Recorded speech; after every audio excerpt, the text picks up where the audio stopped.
Assalamu alaikum. Starting with the name of Allah, the most beneficent and merciful, today I am going to discuss with you elimination of drugs. So let's start our topic. There are many complicated definitions of elimination which are written in the book. The summary of all those definitions is just one line. Elimination is nothing, just a process of termination of drug action. As you already know that when drug come into systemic circulation, it is available for pharmacological action. The process of termination of drug action, this is simply known as elimination. ज़्यादा complicated definition करने की ज़रूरत नहीं है, सिर्फ आप अपना concept clear करें कि एलिमिनेशन जो प्रोसेस है वो it is the termination of drug action और कुछ भी नहीं है. Then there are two ways in which drugs are eliminated. पहला है बायोट्रांसफॉर्मेशन और दूसरा है एक्सक्रीशन. अब बायोट्रांसफॉर्मेशन पर हमारा एक सेपरेट लेक्चर होगा जिसमें हम ये डिस्कस करेंगे कि बायोट्रांसफॉर्मेशन मतलब ये है कि सिंपली कहें कि वो तमाम चेंजेस जो बॉडी ड्रग के मेटाबॉलिज्म के दौरान उनके अंदर आती हैं उनको हम कलेक्टिवली कहते हैं biotransformation. So as a result of biotransformation, mostly drugs become inactive. और जब कोई ड्रग इनएक्टिव हो गई तो उसका एक्शन जो है वो ख़त्म हो जाता है. सो ये पहला प्रोसेस है जिसके नतीजे में ड्रग का एक्शन टर्मिनेट हो जाता है. दूसरा है एक्सक्रीशन. जब बॉडी से ड्रग कोई एक्सक्रीट हो गई तो ऑब्वियसली उसका एक्शन ख़त्म हो जाएगा क्योंकि वो अब अवेलेबल ही नहीं है एक्शन परफॉर्म करने के लिए. यहाँ समझ लें कि जो एलिमिनेशन है और एक्सक्रीशन है ये दो डिफरेंट टर्म्स हैं. मे बी इन डिक्शनरी के अंदर इनका मीनिंग सेम हो, लेकिन as far as pharmacology is concern elimination and excretion have got separate meanings. Elimination is the process in which drug action is terminated and excretion is one type of elimination. As a result of excretion, drug action is also terminated, but excretion and elimination are not the same things. Elimination के अंदर दो चीज़ें आती हैं, biotransformation भी और excretion भी. Biotransformation पे हमारा एक सेपरेट लेक्चर होगा. Right now just believe me कि बायोट्रांसफॉर्मेशन के नतीजे में मोस्टली ड्रग्स इनएक्टिवेट हो जाती हैं और जब वो इनएक्टिवेट हो गई तो उनका एक्शन ख़त्म हो गया. सो ये एलिमिनेशन की एक टाइप हो गई.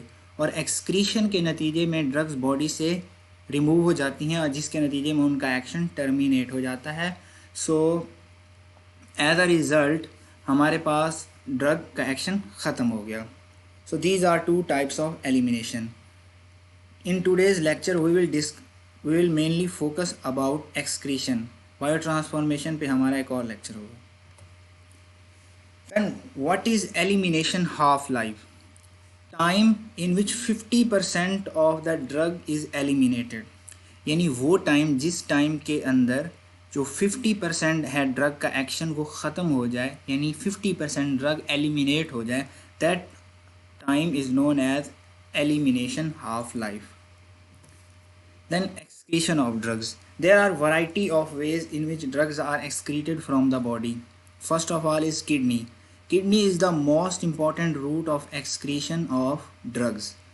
और किडनी से जब ड्रग एक्सक्रीट होती हैं सो उसके अंदर 3 प्रोसेसेस इन्वॉल्व होते हैं जिनकी बुनियाद पर हम ये डिसाइड करते हैं कि कितनी ड्रग जो है वो एक्सक्रीट होगी, कितनी अमाउंट में होगी.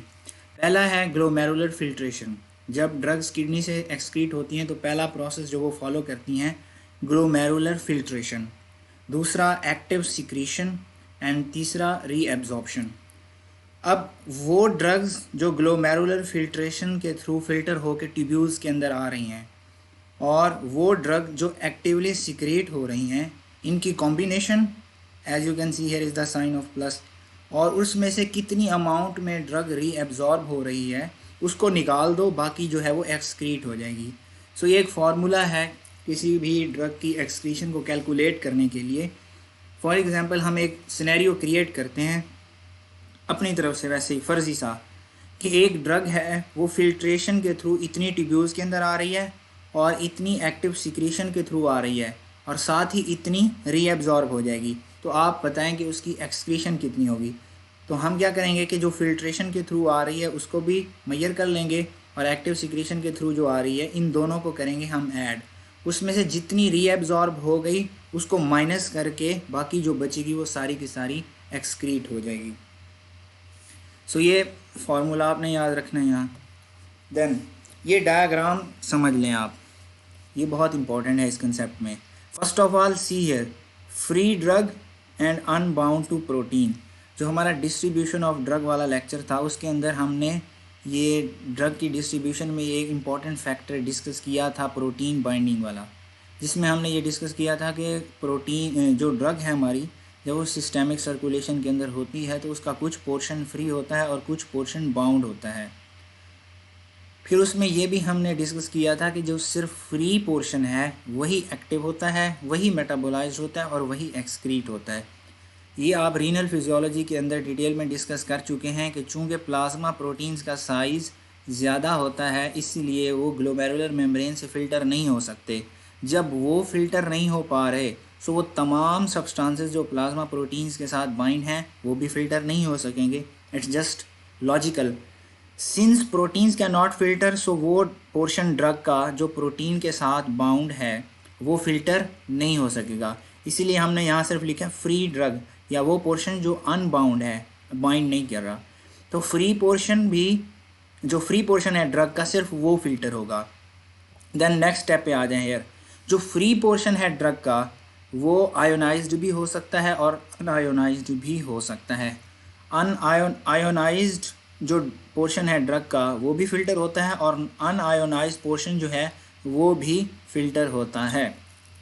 Then as you can see here is the blood vessel, और ब्लड वेसल से आप देखें कि सिर्फ नॉन आयोनाइज्ड पोर्शन जो है वही एक्टिवली सिक्रीट हो रहा है।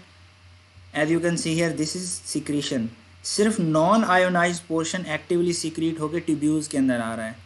अब आयोनाइज्ड पोर्शन और जो है वो सिर्फ फिल्ट्रेशन के थ्रू आ रहा है, जबकि नॉन आयोनाइज या अनआयोनाइज पोर्शन जो है वो फिल्ट्रेशन के थ्रू भी आ रहा है और एक्टिव सिक्रीशन के थ्रू भी आ रहा है।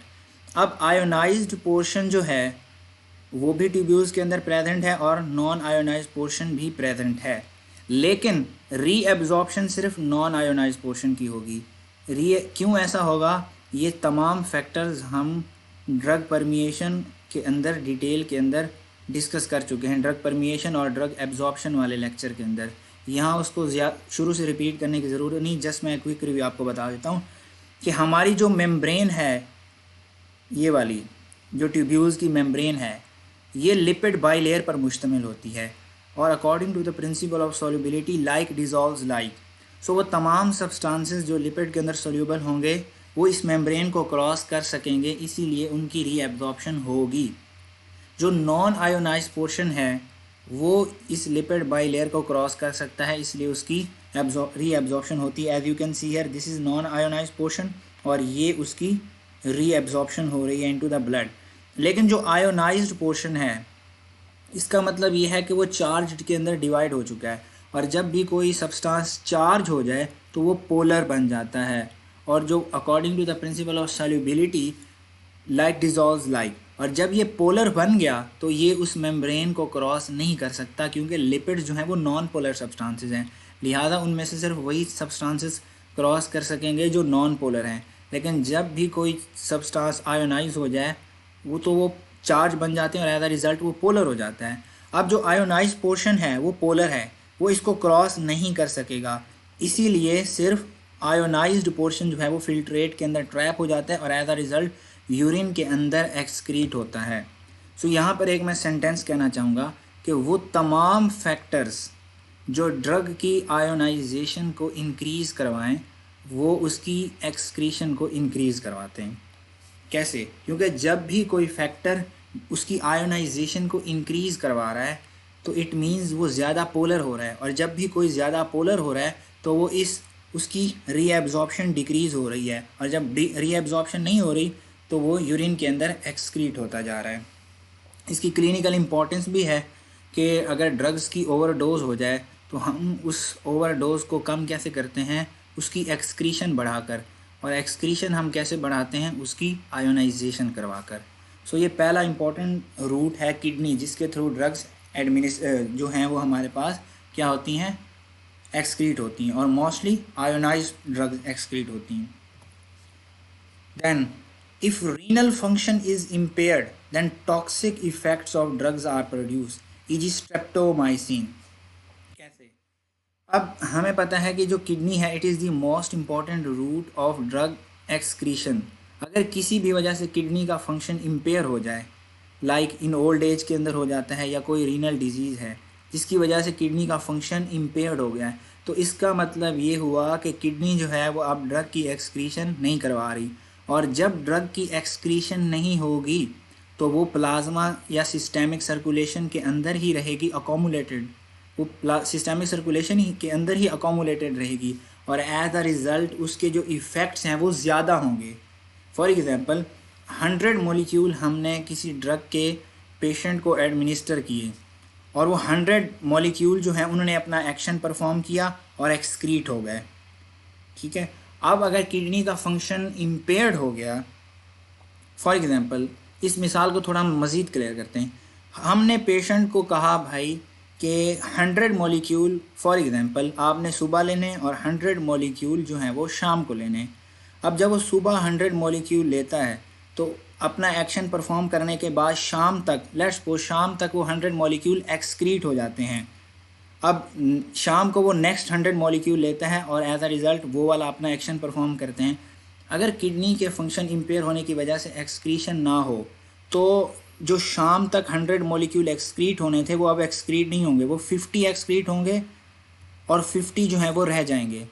लिहाजा जब वो शाम को अपने 100 मॉलिक्यूल लेगा तो सिस्टेमिक सर्कुलेशन के अंदर उस ड्रग के मॉलिक्यूल का नंबर हो जाएगा 150। सो एज अ रिज़ल्ट उसका जो एक्शन है वो एग्जैजरेट कर जाएगा। लिहाजा जितना हमें रिक्वायर्ड एक्शन था उससे जब वो एग्जैजरेट करेगा तो उसके टॉक्सिक इफ़ेक्ट्स नज़र आने लग जाएंगे। इसलिए हमने कहा है कि if renal function is impaired and toxic effects of drugs are produce, for example streptomycin, इसके टॉक्सिक इफ़ेक्ट्स हमें देखने को मिलते हैं। सो ये पहला फैक्टर हो गया, पहला रूट हो गया किडनी। देन है bile. Drugs which are metabolised in the liver are excreted into the bile. ये बायो ट्रांसफॉर्मेशन में हम देखेंगे कि मेटाबॉलिज्म के नतीजे में जो हमारे पास ड्रग्स हैं वो ज़्यादा पोलर बन जाती हैं, और जब वो ज़्यादा पोलर बन जाती हैं तो इट मीन्स ज़्यादा वाटर सोल्यूबल हैं, और एज अ रिज़ल्ट उसकी एब्जॉर्प्शन कम होती है और एक्सक्रीशन ज़्यादा होती है। सो लीवर के अंदर जब ड्रग्स मेटाबोलाइज होती हैं सो वो बाइल के अंदर एक्सक्रीट हो जाती हैं, और वो minimum molecular weight must be between 300 and 600, इतना मॉलिक्यूलर वेट हो तब वो बाइल के अंदर एक्सक्रीट होती हैं। सो ये याद करने वाली चीज़ है। जो मेजर हमारा कंसेप्ट समझने वाला था वो किडनी वाला था। सो ई.जी. एरिथ्रोमाइसिन, ये एग्जांपल के तौर पर आपने याद कर लेना है।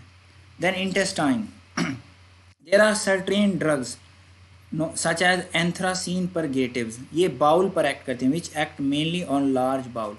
अब फॉर एग्जांपल हमने पेशेंट को एडमिनिस्टर की तो ये सिस्टेमिक सर्कुलेशन के अंदर आ गई। अब पूरी बॉडी के अंदर ब्लड जाता है और ये भी पूरी बॉडी के अंदर फैली हुई हैं ब्लड के थ्रू, लेकिन जहाँ पर इनका साइट ऑफ एक्शन है वहीं पर ये एक्ट करेंगी, और कहीं पर उनके लिए रिसेप्टर्स ही प्रेजेंट नहीं है। तो इसकी साइट ऑफ एक्शन जो है वो है लार्ज बाउल। तो जब ये लार्ज बाउल पर एक्ट करने के लिए आती हैं तो उस जगह से कुछ जो हैं वो इंटेस्टाइन के थ्रू एक्सक्रीट हो जाती हैं। तो ये उसकी एक रूट है इंटेस्टाइन। देन है लंग्स। लंग्स में चूंकि गैसेस इन्वॉल्व हैं सो वोलेटाइल सब्सटेंसेस ही सिर्फ लंग्स के थ्रू एक्सक्रीट हो सकते हैं। अब कोई सॉलिड फॉर्म में तो एक्सक्रीट हो नहीं सकती। फॉर एग्जांपल किडनी से तो वो लिक्विड फॉर्म में या सोल्यूशन की फॉर्म में एक्सक्रीट हो जाएगी, लेकिन लंग्स से तो सिर्फ गैसेस का ही चक्कर है। सो वोलेटाइल सब्सटेंसेस सिर्फ इससे एक्सक्रीट हो सकते हैं। ये एक जनरल प्रिंसिपल याद कर लें, e g. Volatile general anaesthetics. Then skin, small amount of arsenic and mercury is excreted through skin. Then saliva, iodide and metallic salt, ये याद करने वाली चीज़ें हैं। जो कंसेप्ट समझने वाला था वो किडनी वाला था। ये बाकी आपने रूट्स जस्ट याद कर लेने और एक एक एग्जांपल आप याद कर लें साथ में। देन है breast milk. Nearly all drugs taken by mother appear in milk. जो भी ड्रग जो मदर ले रही है और अगर वो ब्रेस्ट फीडिंग कर रही है बेबी को तो उस मिल्क के अंदर जो है ऑलमोस्ट तमाम ड्रग्स अपीयर होंगी। कंसनट्रेशन उनकी क्या होगी ये डिफ़र करता है, कुछ ड्रग्स स्मॉल कंसनट्रेशन में होंगी, कुछ लार्ज में, लेकिन मोस्टली वो ड्रग्स अपेयर होती हैं मिल्क के अंदर। और कुछ ड्रग्स जो हैं वो इतनी लार्ज कंसनट्रेशन के अंदर अपेयर होती हैं कि वो उसके बड़े एडवर्स इफ़ेक्ट्स होते हैं न्यूनेट्स पर जिसकी ब्रेस्ट फीडिंग की जा रही है। फॉर एग्जांपल अगर पेंसिलिन लार्ज अमाउंट के अंदर उसके अंदर अपेयर होने लग जाए तो it causes allergy. So these were few important routes of excretion of drugs. Thank you so much.